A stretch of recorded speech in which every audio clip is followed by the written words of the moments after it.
Lady Claire Rendlesham is welcomed onto the plane bound for New York, taking her seat gracefully. While on their way to boarding, Jean worries about gaining Lady Claire's approval and going on a plane for the first time, but Bailey reassures her, as always, how beautiful she is. Jean hurriedly stumbles after Bailey, grabbing her seat as he gives a teasing wave to Claire. With that, the team set off to Manhattan. Their story doesn't start there though. 2 years earlier, David Bailey was working as a photographic assistant at John French's photo studio. At the time, portraits were only taken of the upper-class ladies and gents, those who could afford them and stood at the pinnacle of societal beauty standards. During the shoot of yet another group of privileged ladies, the photographer interrupts a riveting monologue about how the poor shouldn't be photographed to call for the third, missing lady, Lavinia. Lavinia is found at the back of the studio being bent over by Bailey while he casually reads a newspaper. As the two tidy themselves up, David asks her when they'll see each other again and Lavinia laughs pretentiously, challenging that he can SH-up her but would never be able to afford a woman of her class. Lavinia rejoins her sisters and their shot is taken, but this situation doesn't sit right with David.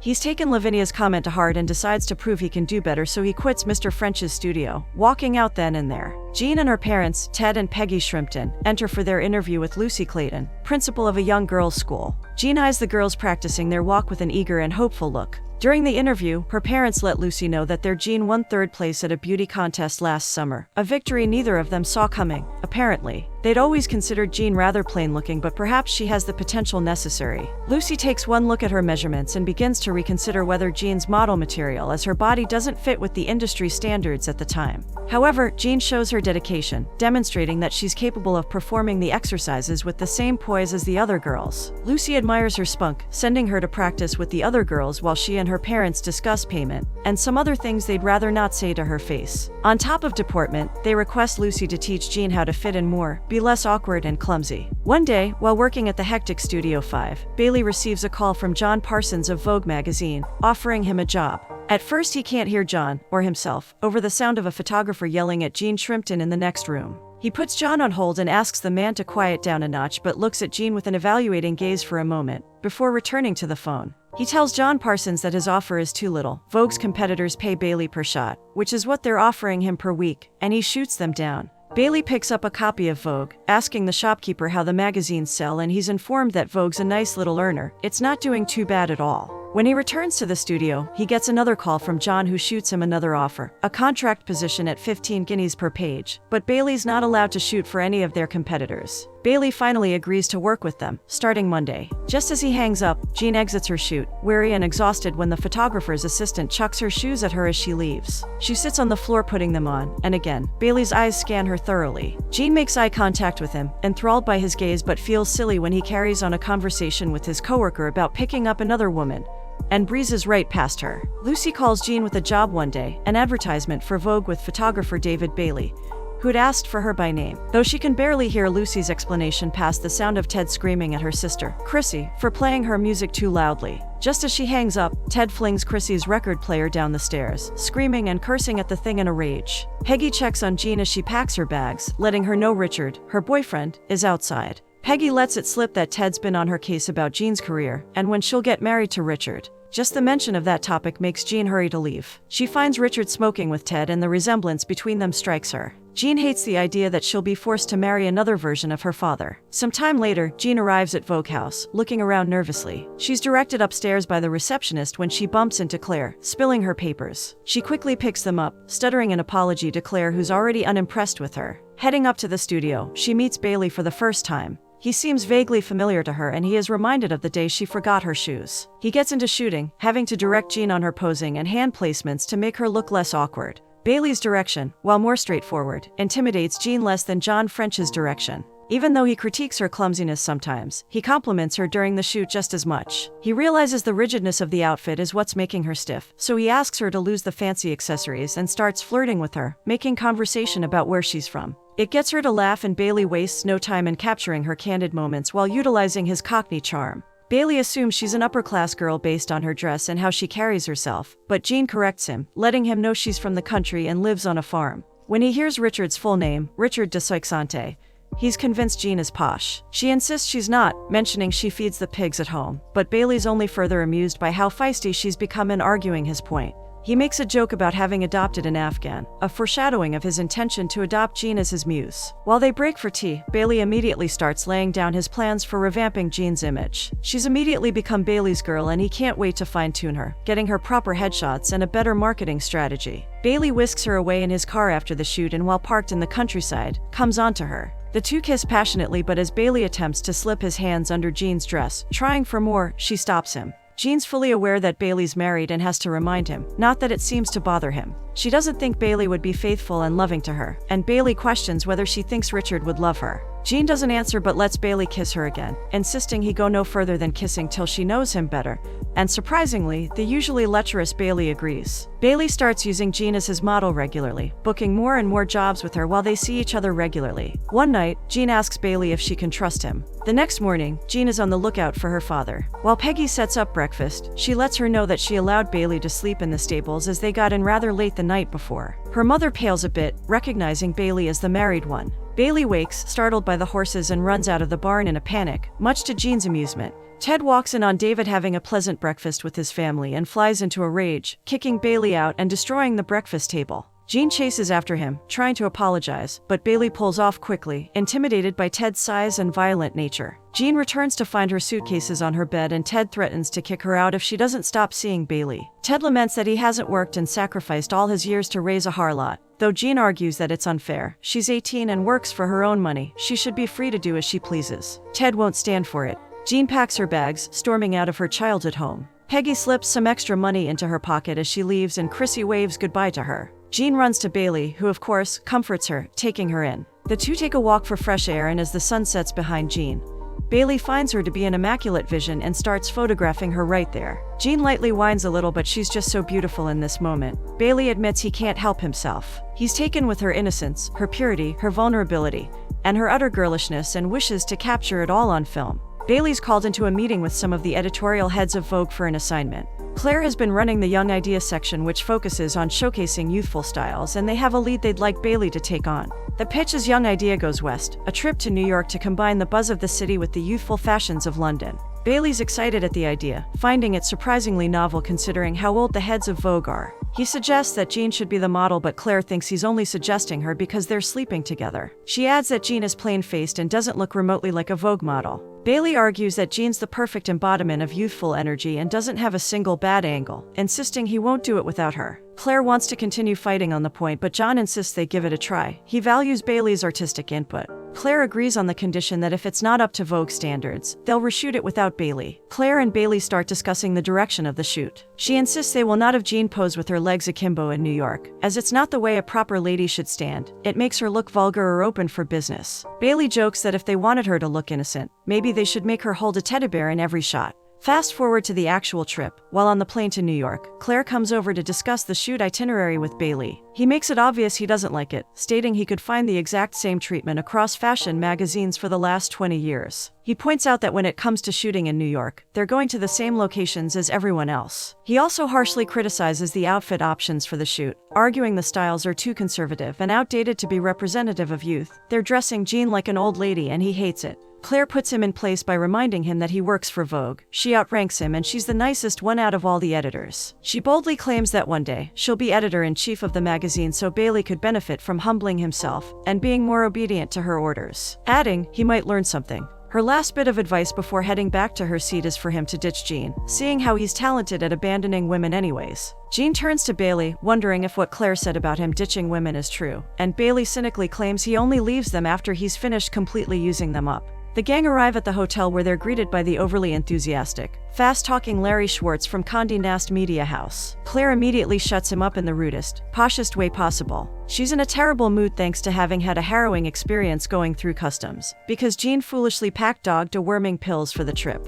Larry gets everyone set up in their rooms and as it turns out, Jean and Bailey's rooms are right next to each other. Bailey wastes no time in sneaking into Jean's room and starting their trip off hot. The two take the evening to explore New York, letting it all sink in. Bailey admires Jean as she knits in the diner during breakfast, finding it utterly charming how she can sometimes seem like a little old lady in an innocent young girl's body. During the shoot, Claire comes along and stops Bailey, complaining he's facing in the wrong direction. Claire wants to shoot the clothing against the backdrop of the lion sculptures at the New York Public Library, but Bailey has Jean across the road, posing next to a parking meter.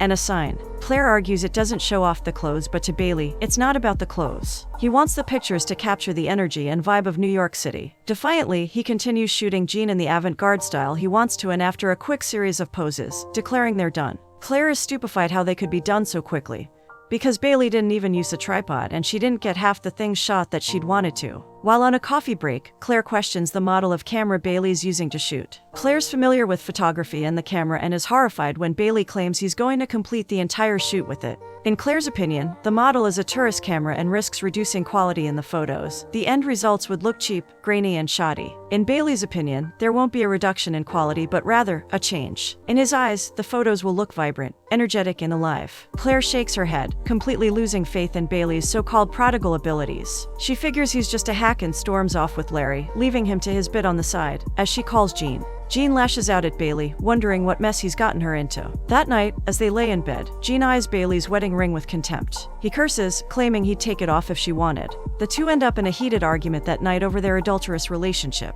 Larry delivers some documents that Claire requested the next morning. Bailey serves Jean coffee during breakfast, antagonizing her about her fussing last night, having only made the bags under her eyes larger. Jean's not in the mood for him today, biting back by implying she wouldn't have cried if he took care of her. Their lover's spat is interrupted by Claire, who cheerfully shows Bailey a copy of his official contract, sourced by Larry, in order to remind him of the rules he's required to follow when shooting. Her rules, Vogue's rules. Under contract, she is senior editorial staff and he's required to follow her directions, so unless he wishes to resign, she demands he follow her orders today. Claire reiterates the location and outfit she wants for today's shoot, specifying Jean must look elegant. Bailey must use a tripod and deliver photos in medium format. Bailey agrees without argument but asks, surprisingly, kindly, that Jean be allowed to wear sunglasses today. Claire observes the natural light and the bags under Jean's eyes and graciously allows them. Jean thanks Bailey for his kindness after Claire leaves, but the moment she sees his face, she realizes he's up to something. Bailey was never one for following rules. Claire greets Diana Vreeland on her way out with Larry,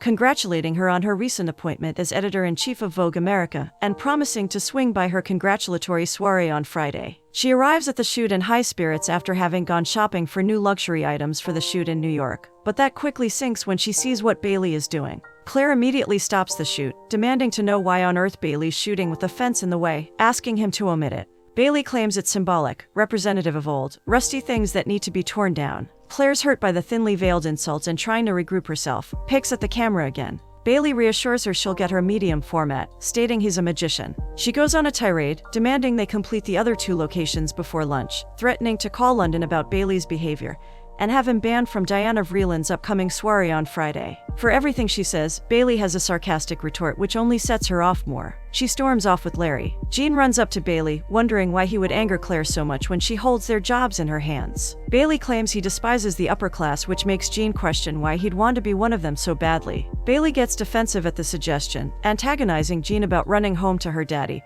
but she rightfully reminds him she can't. She gave up everything for him, abandoning her home and trusting him with her life. She reminds him that Claire already despises her, and if he does too, then right now, she has no one. Claire answers an international collect call to London, meaning to reach Ms. Ailsa Garland's office, but gets John instead. She immediately starts complaining to him about how horrid Bailey is, about to go in on him for not even shooting in the correct format, when Larry enters the room, delivering her an envelope with the shots. She stops mid-sentence when she looks at the pictures, wondering how in God's name Bailey got them in medium format, but when she resumes, she insists she'll be faxing the London office copies, instructing John to ensure Ailsa sees them. Claire's convinced Ailsa would agree with her on the aesthetic of the photos. Bailey chases after Jean, momentarily dropping all his things and his usual cynicism to truly confess how beautiful she is to him. He poetically describes every detail of her body he admires: her neck, her spine, her toes, her legs, her bum. Every inch of Jean is perfect in his eyes because she's Jean. He couldn't do this without her. He sneaks a photo of her pouty face, breaking the tension of the moment, and Jean can't resist anymore. Bailey melts her with laughter, like he always does, and the couple kiss and make up.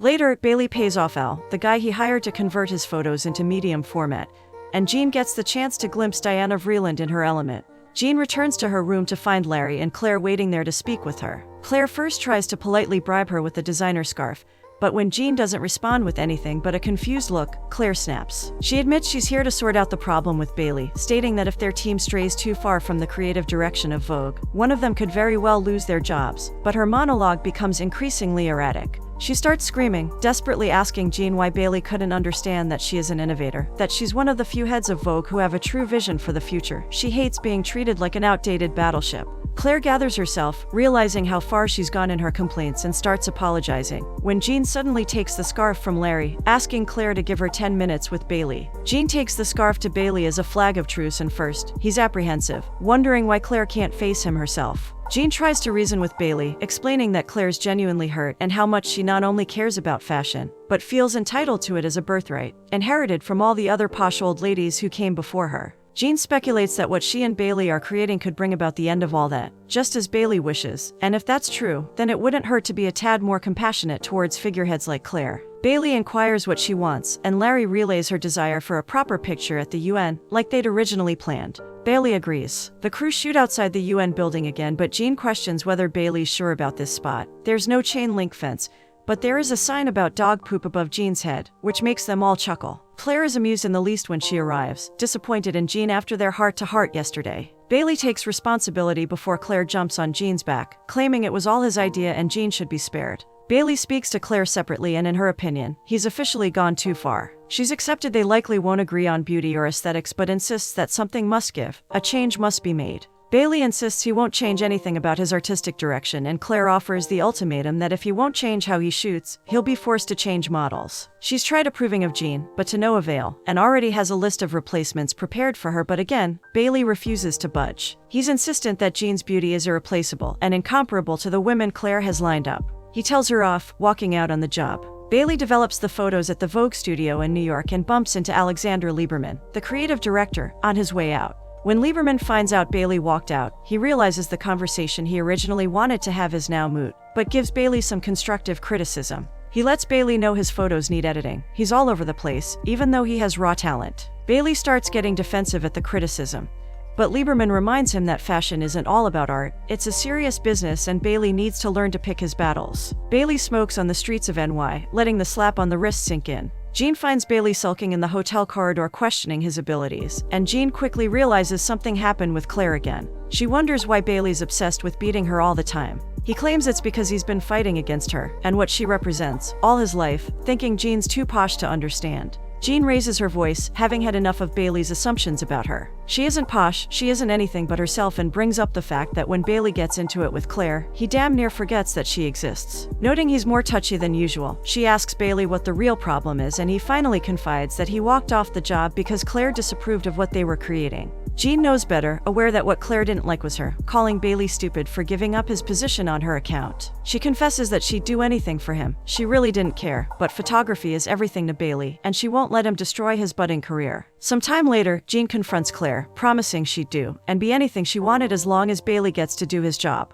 The group start their next shoot, finally allowing Claire to style Jean in the way she wanted. Bailey isn't fond of the posh and prim clothing and hairstyle on Jean, and despite getting great shots, is in a pissy mood about having to compromise. They take the shots Claire wants, but Bailey struggles to fit in the shots and poses he wants to take, with the time they have at each location. Jean is exhausted and has to put up with Bailey's verbal abuse while trying to keep him reined in and looking perfect for Claire. The group head to Brooklyn Bridge for the next set of shots, where the wind is extra strong and chilly. Just as they're about to start, Bailey and Claire get into another debate about the perspective of the shoot. Claire wants to see the vista, but Bailey has Jean pose against the city. Claire tries pulling rank on Bailey again, trying to order him to change the shot, but Bailey's reached the limit on the amount of orders he can take, blatantly saying no. After they bicker over whether Larry gets coffee or tea for another 5 minutes, Bailey starts taking photos, and Claire goes so far as to start physically yanking his camera down, ruining the shots. He shakes her off the first time, but the second time, he pushes her away, cursing her out. Claire loses her marbles, squealing that he's fired and all sorts of other threats about the end of his career. Bailey tries to ignore her and continue shooting, yelling at Jean to pose. However, Jean's already freezing stiff, unable to raise her voice loud enough for them to hear her over their own arrogant argument.